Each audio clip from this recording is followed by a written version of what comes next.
आणि आमचा प्रयत्न आहे की स्टील हब बनवत असताना गडचिरोली आमचं निसर्गाने दिलेलं अशा प्रकारचं एक सुंदर ठिकाण आहे।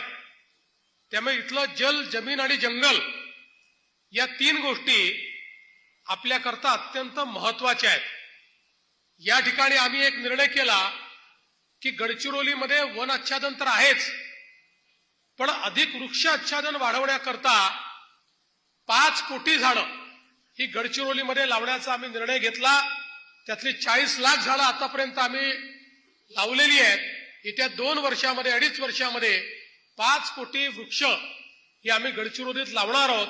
आणि आम्हाला जगाला दाखवायचं आहे की एखाद्या ठिकाणी औद्योगिकरण झालं तर वृक्ष कमी होत नाहीत, औद्योगिकरणानंतरही वृक्ष हे वाढू शकतात, तिथली हिवराई वाढू शकते, तिथली बायोडायव्हर्सिटी वाढू शकते आणि त्या ठिकाणी निसर्गाचं जे काही देणं आपल्याला आहे त्याचं संवर्धन आपण करू शकतो। विकास हा जल, जमीन आणि जंगल याचं संवर्धन करून आपल्याला करायचं आहे। आणि त्याच दृष्टीनं आमचा दुसरा प्रयत्न आहे की आम्ही गडचिरोलीला पुढच्या काळामध्ये ग्रीन स्टीलचं हब करणार आहोत, ज्या ठिकाणी कुठलंही प्रदूषण होणार नाही अशा प्रकारचं फ्युएल हे आपल्याला गडचिरोलीत कसं आणता येईल या संदर्भातला प्रयत्न देखील आपण सुरू केलेला आहे। आणि मला विश्वास आहे की एक मॉडेल हे गडचिरोलीचं त्या ठिकाणी आपण तयार करून दाखवू।